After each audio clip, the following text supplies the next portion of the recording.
June 14, 1942, Pike County, Illinois. The sun rose like fire through the morning fog, painting the soybean fields gold. A rooster crowed once. Then came the rumble, Jeep tires on gravel. Major Charles Godfrey stepped out, brushed dust off his boots, and adjusted his officer's cap. Behind him, 3 men in olive drab uniforms and 1 clipboard-toting USDA specialist. Their breath smelled of tobacco and doubt. Across the field, a young woman in patched denim overalls was already working. Her name, Elsie Keller, 24. Her hair was tied back in a red kerchief, hands buried in warm soil. She was humming Blue Skies as she moved between rows of potatoes, spaced oddly wide, nestled beside strips of compost and clover. Godfrey raised an eyebrow.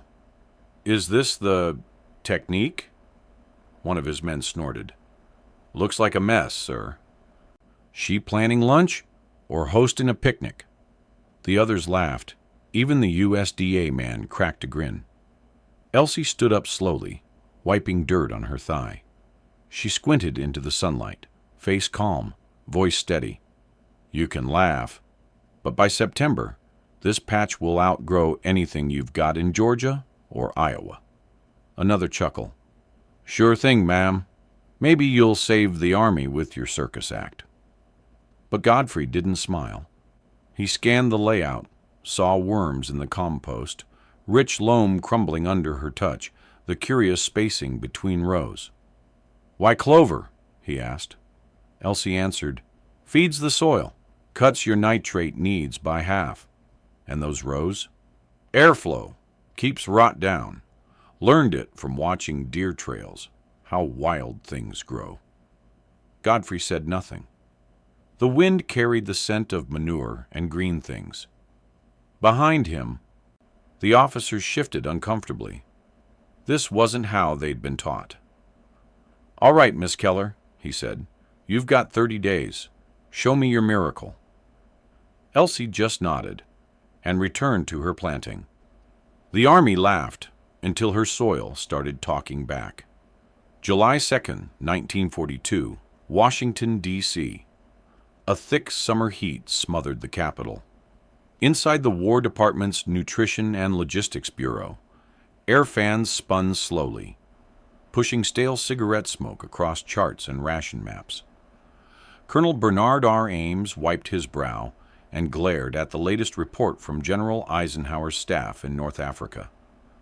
"Caloric loss exceeding 20% due to spoilage," he muttered. "Goddamn tins are splitting in the heat." He slapped the report onto the table. Photos followed. Rows of dented canned beans warped in desert sun. Crates of onions turned to black slime. A dead mule with a split sack of flour half buried in sand. A junior officer leaned in. "Sir, we've tried dry ice, wax linings. Nothing holds under 120 degrees. We're losing more food to heat than to enemy fire." Ames pointed at a red zone on the wall map. "Tunisia, Libya, Egypt." "You know what this means?" he growled. "We're feeding 500,000 boys like they're living in Pennsylvania. But they're not. They're frying in hell." The room was silent. Somewhere, a radio played Glenn Miller faintly, the cheerful trumpet lines mocking the mood. Then came the math, typed into a dossier. Total nutritional loss projected at 13 million calories per week. Estimated muscle loss, 2 pounds per soldier per month. One captain, pale and sweating, said it out loud. "If this keeps up, we're going to lose the war to hunger." Meanwhile, Fort Knox Mess Hall, Kentucky. A cook banged a ladle against a dented pot. Private First Class Jimmy Squires, just back from training maneuvers, stared down at his lunch. Beige paste, 1 shriveled apple, and crackers that tasted like chalk. "Jesus," he whispered, "even the mules eat better than this." He shoved the tray forward, untouched. Across the table, Another soldier joked, "Maybe we ought to ask those farm girls back home how they keep food fresh." They all laughed, but one cook stopped stirring. He'd heard the name Keller at a logistics briefing last week. Something about a method. Something different. July 10th, 1942, near El Guetar, Tunisia. The desert wind blew like sandpaper, stinging eyes, coating gear, grinding into the creases of every soldier's face. Flies clung to everything: canned goods, gun barrels, lips. Private Walter Red McCready sat behind a transport truck, helmet off, spoon in hand. The tin can he held hissed faintly, its bloated metal sides threatening to burst. He stabbed it open. A sour stench hit him. Beans gone gray. He gagged, spat in the dirt. "Bon appétit," said Corporal Nathan Hale, dryly, tearing into a biscuit that had the texture of brick. They'd been marching 16 miles that morning. No shade, no water after 800. Now, even food had turned against them. Red looked at the label. Packed in Toledo, Ohio, December 1941. "That's 7 months ago," he muttered. Nathan shrugged. "That's fresh compared to the meat tins."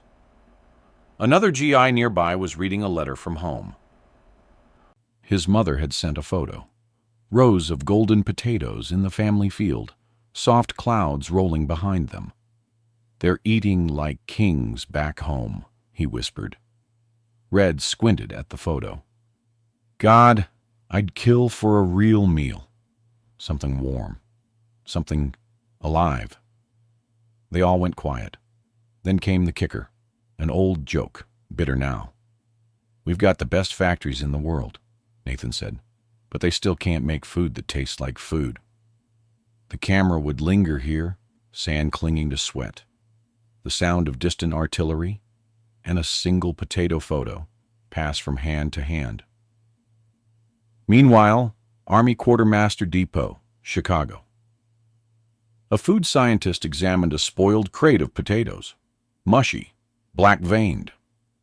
"These were stored exactly as protocol states," he insisted. "Standard Army conditions." The colonel beside him frowned. "They didn't survive?"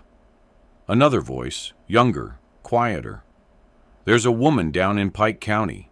Says she's figured a way to store them naturally. No rot." The colonel raised an eyebrow. "A farmer?" "No, sir. A farmer's daughter." The colonel grunted. "Great. The world's on fire, and we're taking advice from girls with shovels." But in Tunisia, a young man was praying for just that. July 15th, 1942, Pike County, Illinois. A dust cloud curled behind the convoy as it rolled into Elsie Keller's farm. 3 jeeps, 1 truck, 6 men in uniform, a war photographer, and a skeptical USDA liaison named Harlan Fitch. Elsie stood at the edge of her field, wiping her hands on a flour sack apron. She watched them approach, expression unreadable. Major Godfrey stepped out first. "You said 30 days, he called. "It's day 1, she nodded. "Fields are ready, rows are marked. Compost laid," Fitch grunted. "Where's your nitrate, your calcium mix? Standard protocol calls for—" She cut him off. "I use clover for nitrogen, ash for calcium, kitchen scraps for minerals. Nature has its own protocols, if you listen." The soldiers exchanged glances. The photographer snapped a picture, Elsie standing with her arms crossed, dirt on her cheek, fields behind her in perfect lines. "Show us the system," Godfrey said. She walked them through. Wider row spacing, more airflow, fewer fungal blooms. Alternating crops, potato, carrot, potato. Companion planting, onion to repel borers, marigold to deter beetles. Compost bins alive with worms. Fitch sneered. "This is folk science. You expect us to feed an army with flowers and food scraps?" Elsie looked at him calmly. I expect you to wait 30 days. Godfrey crouched, touched the soil. Dark, warm, crumbling. He rubbed it between his fingers, looked at the way the leaves curled toward the sun. No signs of disease, no pests in sight. Then he stood. You'll report weekly. Yields, moisture, pest control. If even one leaf turns brown, we pull out. Elsie agreed. That night, under oil lamps in her kitchen, she filled out her first report. Her handwriting was slow but precise. Day 1, soil pH 6.3. No rot, no blight. Sprouts expected in 48 hours. Her father, silent until now, placed a coffee mug beside her. His hands were calloused, eyes soft. You sure you want this kind of attention? He asked. She looked up. I don't want attention. I want them fed. He nodded. And for the first time, he looked at his daughter not as a helper on the farm, but as something far rarer in wartime. A quiet revolutionary. July 25th, 1942, day 10. 3 cars arrived at dawn. Out stepped a team of government agronomists. Pressed slacks, crisp clipboards, freshly polished shoes that immediately sank into Elsie's soft, compost-rich rows. They looked around, unimpressed. Where's your drainage tile? One asked. Don't need it, Elsie replied. Clover holds the slope. Another flipped through a USDA handbook. Your spacing is inefficient. Yield per acre drops 17% with that configuration. Elsie pointed to the sprouts, healthy, upright, green as emerald. Unless each plant gives 40% more. The lead agronomist, Dr. Frank Melville, Yale Ph.D., veteran of 4 soil studies, adjusted his spectacles and muttered, Impossible. He knelt, scooped soil into a vial, sniffed it. His eyes widened. Microbial count is, off the charts. Elsie smiled. Good soil smells like life. Melville frowned. You've added something artificial. She shook her head. Only what came from the ground, or the kitchen. They weren't listening. By midday, the men were arguing among themselves. Charts didn't match. Blight they expected wasn't appearing. Moisture levels were ideal, even after a dry spell. Elsie kept working, hands in the dirt, checking for early signs of rot. There were none. That night, one of the agronomists, young, nervous, probably fresh from university, stayed behind. He watched Elsie tuck mulch around the base of each potato plant, like she was covering a child. Ma'am, he asked softly, how did you learn this? She paused, looked up at the stars. My mother. During the Depression, when there wasn't enough to eat, she made the ground give more than it should have. I just listened. The young man nodded. It's not in any book. Elsie smiled. That's why it works. July 26th, Washington, D.C., Quartermaster's Office. Telegram from Pike County arrives. Test field. 20% faster sprouting. No spoilage. No chemical input. Early root health excellent. Colonel Ames reads it in silence, then tosses it aside.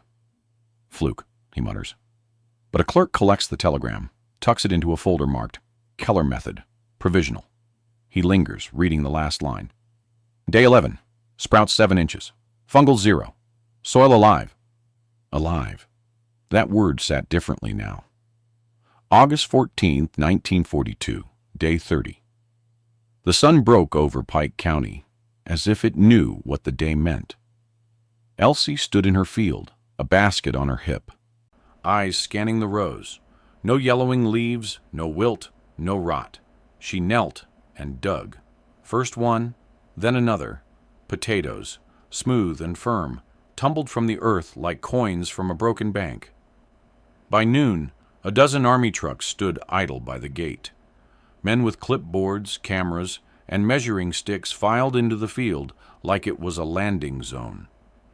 Major Godfrey returned, this time silent.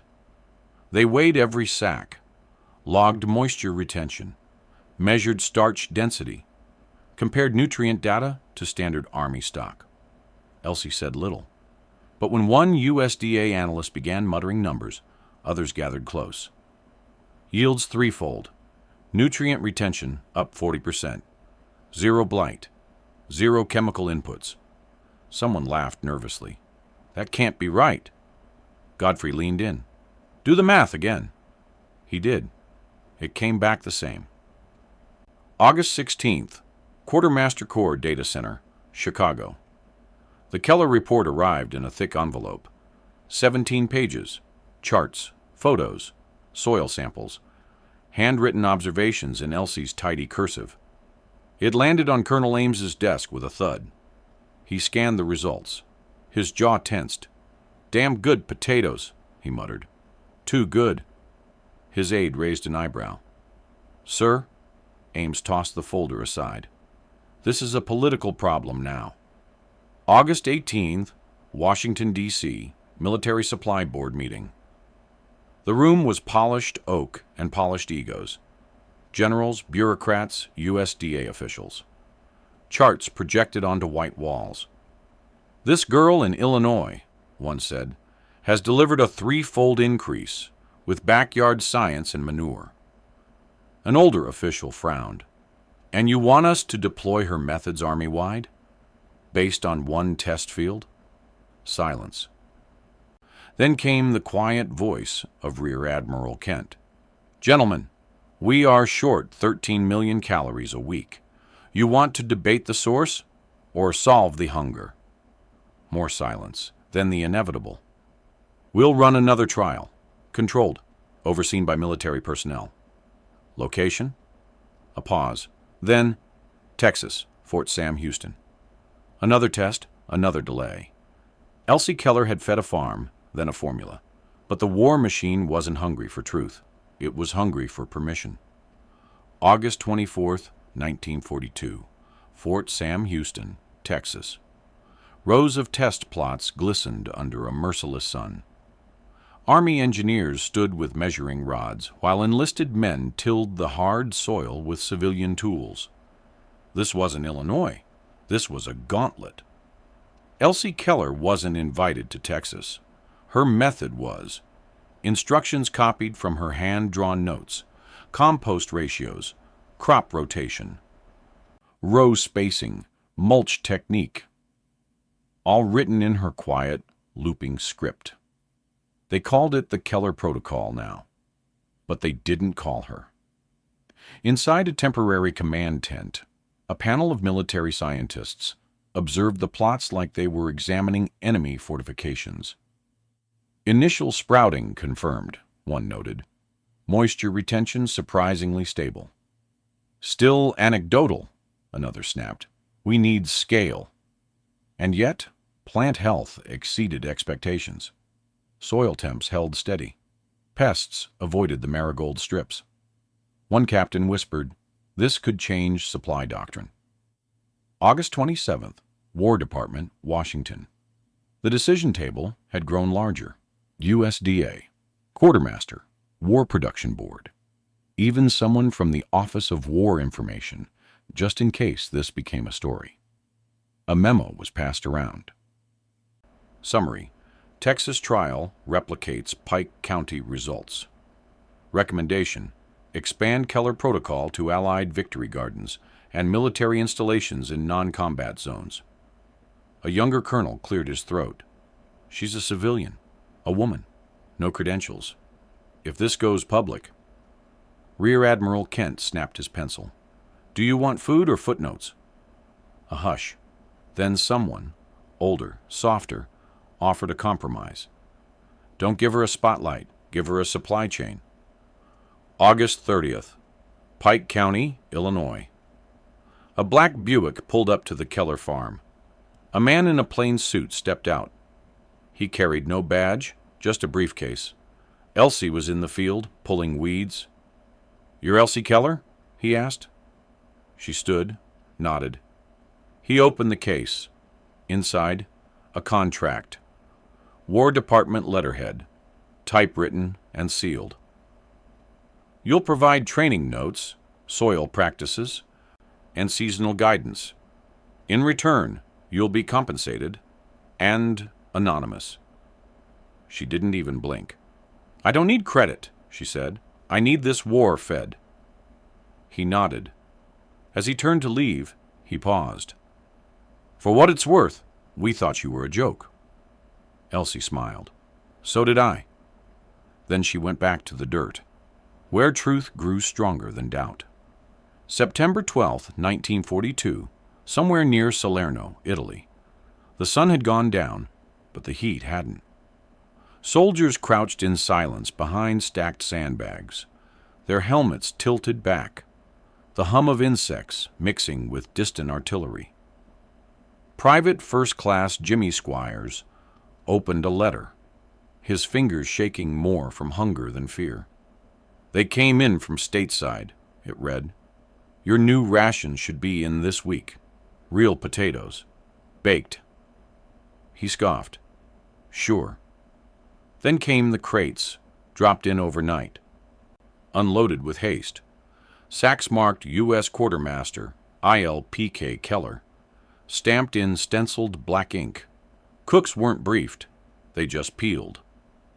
That night, Jimmy held a fork over something that actually steamed. Not gray, not canned. Actual skin-on slices, salted, soft inside. The first bite made him stop breathing. Then tears welled in his eyes. God, he whispered, it tastes like home. Corporal Hale leaned over. Where'd it come from? Jimmy looked at the stamp again. Some Keller girl, Illinois. The whole mess tent went silent. Someone said, then she's the hero. September 15th. War Department Telegram Room, D.C. The message was simple. Handwritten by a battalion cook, scanned and passed up the chain, to whom it may concern. I served 27 men. Not one scrap was left. The Keller potatoes. They silenced a room. Thank her, whoever she is. It landed on Colonel Ames's desk like a verdict. He read it twice, then once more. No data, no graphs, just gratitude.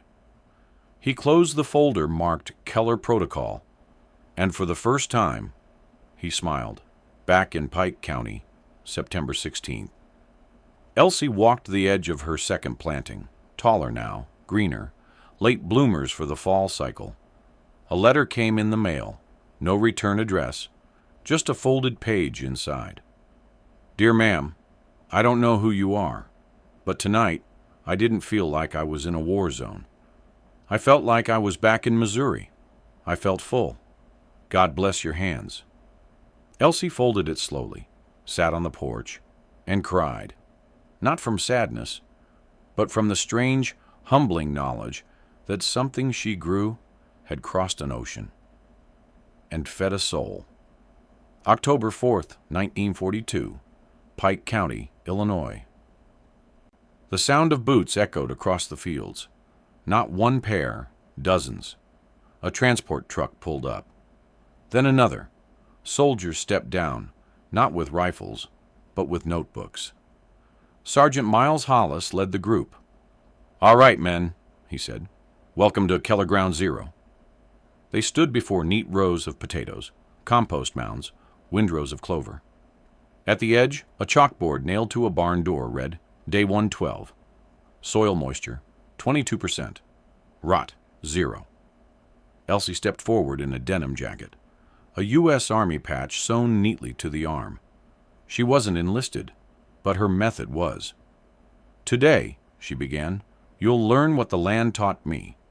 She walked the rows, explaining companion plants, temperature indicators, how to listen to leaves, the way potato stems twist when the soil's too acidic, the way clover breathes nitrogen into the ground.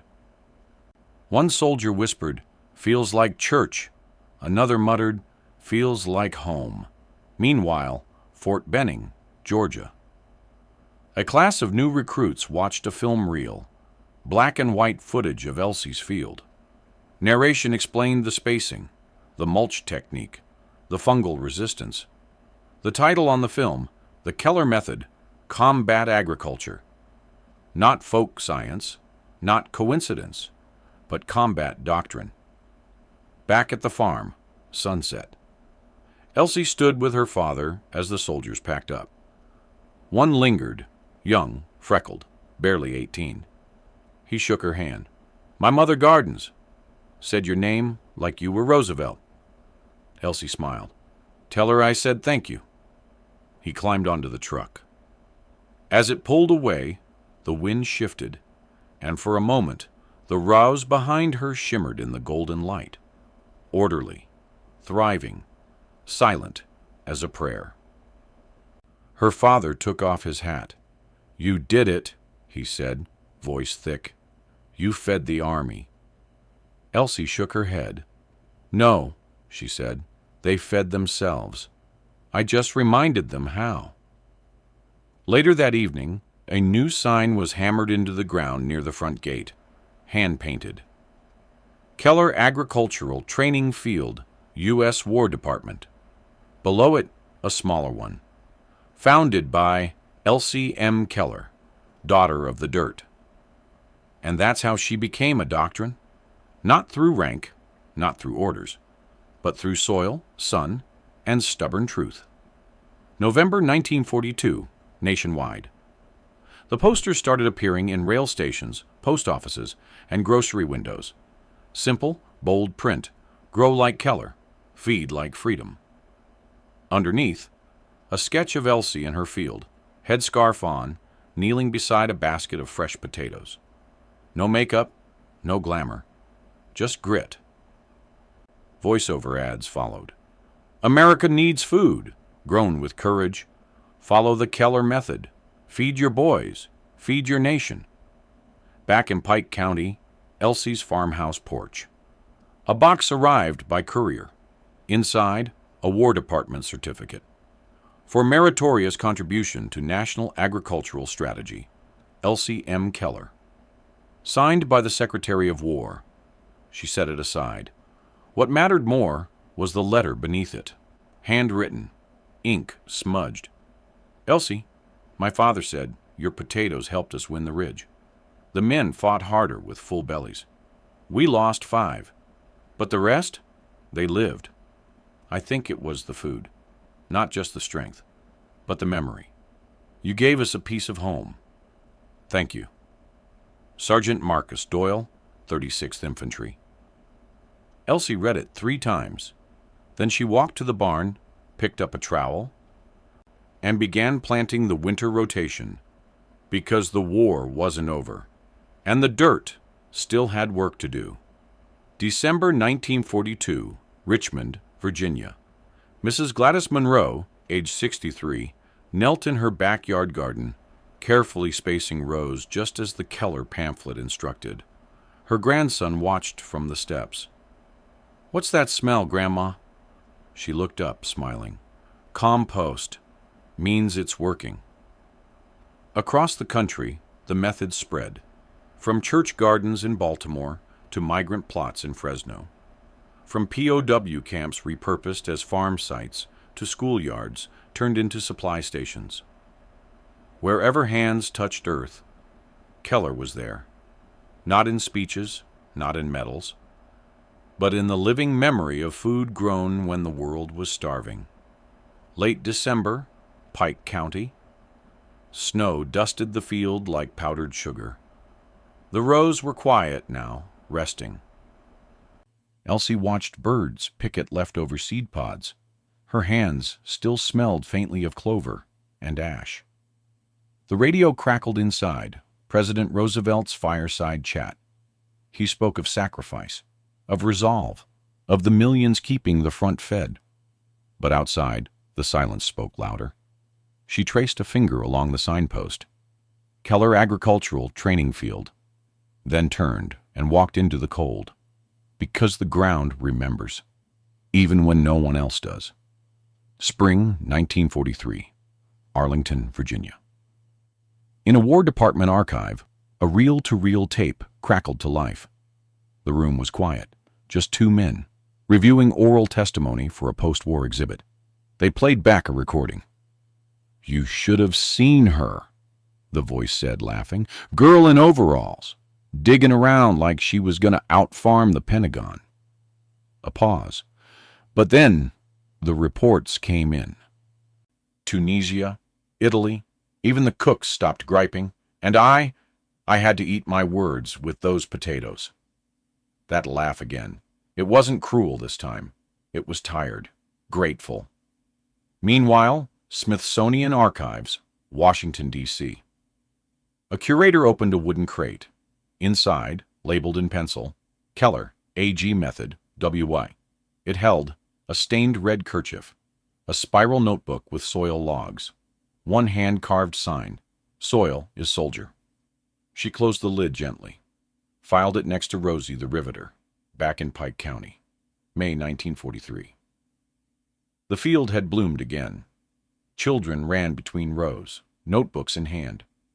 It was a school plot now, taught by returning GIs who'd once knelt in these same rows, in silence, in hunger. One of them, Sergeant Doyle, now back from Italy, placed a small brass plaque at the field's edge. It read, Dedicated to Elsie M. Keller, daughter of the dirt, who fed us all. He stood back, wiped a tear. She never asked for a damn thing, he muttered. Then, audio overlay. The same laugh from Section 1 plays, soft, crackling. That officer's voice again. Planning lunch or hosting a picnic? It fades, replaced by sounds of boots and soil. Forks hitting mess trays. Children learning to grow. A loop. A transformation. Final scene, black and white montage. Soldiers unloading sacks marked Keller, IL. A mother in Ohio teaching her son how to compost. A POW in Texas planting potatoes beside a U.S. officer, both silent. A War Department folder, now dusty, stamped Classified Agriculture. Then, Elsie's face, captured in a candid photo. Smiling, wind in her hair. Behind her, a row of green stalks, strong, alive. Voiceover, low, final. She didn't win battles. She didn't wear a uniform, but her hands fed the war. And the laugh they gave her fed them too. Fade to black. Silence.